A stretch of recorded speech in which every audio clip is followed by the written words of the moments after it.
Avant, il y a des gens qui ne comprenaient pas quel est le rôle d'un mystique. Mais aujourd'hui, les gens ont compris. Moi, je reçois chaque jour près de 60 personnes. Il y a des hommes de Dieu, voilà.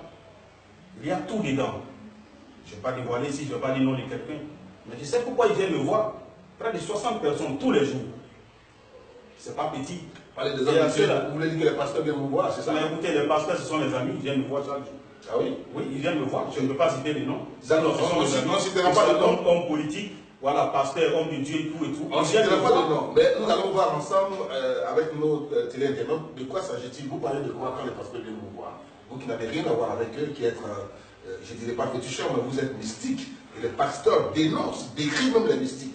De quoi parlez-vous quand ils viennent vous voir? C'est ce que je vous ai dit tout à l'heure. Je ne peux pas m'asseoir avec un pasteur pour faire un débat. Parce que je connais près de 500 pasteurs. Je sais de quoi je vous parle. J'ai lavé près de 600 églises en Côte d'Ivoire ici.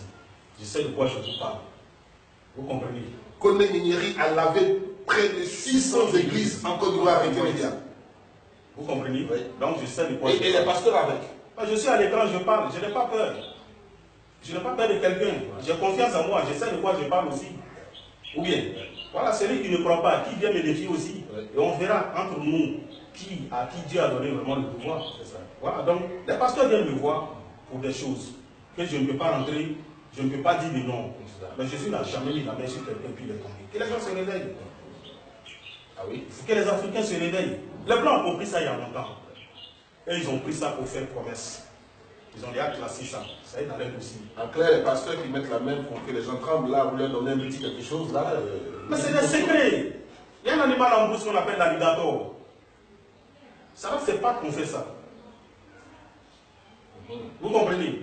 J'en ai même un dans mon sac ici. Si je peux sortir tout de suite, que je prends là comme ça, ou tous ces caméramans les vont tomber. Ils vont tomber. Et voilà comment on fait le travail.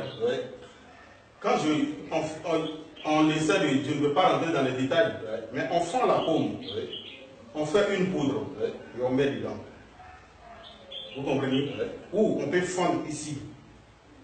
Quand le pasteur il a une trace ici, tu ne veux pas forcément. Mesdames et messieurs, désormais, vérifiez la paume de vos pasteurs avant d'accepter qu'ils vous posent la main là-dessus. Vérifiez la paume. Ou la paume, le dos de la main, n'est-ce pas? Ils nous donnent tous les secrets, c'est de ça qu'il s'agit. C'est de ce dont nous avons besoin à Arc-en-Ciel TV et sur 6e Sens. Donc c'est pour vous dire, mais ce n'est pas mauvais. Non, c'est bon de savoir. Quand il s'agit de faire les choses pour que les gens viennent prier Dieu. Donc vous faites, c'est le spectaculaire pour faire marketing. Il faut que l'église soit remplie et tout ça. Alors si les gens tremblent, tant mieux. Mais si on travaille, si on lave les églises pour que les fidèles viennent à l'église et venir se racheter, amen.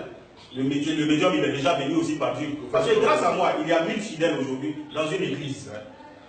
Et je dis merci à ce pasteur aussi qui a eu le courage de venir me voir pour aller laver son église. Il n'a pas mal fait. Parce qu'il veut attirer les enfants de Dieu dans la maison de Dieu. Ce n'est pas mauvais. Mais je ne suis pas d'accord avec les pasteurs qui viennent prendre le pouvoir avec moi et aller s'asseoir et dénigrer les médiums. Est-ce que vous pensez qu'ils doivent dire aux fidèles, mais les féticheurs, on n'est pas obligé. Écoutez, moi je suis là, je n'ai pas dit non d'un pasteur. Bien sûr. Ou bien. Donc le pasteur aussi ne doit pas venir s'asseoir quelque part pour dire que les mystiques ne sont pas bons, que c'est des démons. Non, ce ne sont pas des démons, ils ont été créés par Dieu. Les connaissances qu'ils ont, Dieu les a confiées ça aussi. C'est comme ça, c'est vrai. Il y a des faux mystiques, il y a des bons. C'est comme il y a des bons pasteurs, il y a des faux pasteurs. Donc, ils ne sont pas obligés de dire aux fidèles que les mystiques ont fait cette affaire. Moi, je remarque à chaque fois dans les églises, c'est devenu un débat pour eux. Quand ils sont en train de prêcher, dès qu'ils commencent à prêcher, ils commencent à parler du fétichisme, du maraboutage. Ce n'est pas bon. Il faut qu'ils arrêtent ça dans les églises. Quand on rentre dans la maison de Dieu, arrêtons de chasser les démons. Parce que c'est la maison de Dieu. Les démons ne peuvent pas pénétrer là-bas quand tu as la foi. Donc arrêtons de parler du démon. À force de frapper à la porte du diable, quelqu'un va vous ouvrir un jour. Le diable vous ouvrira.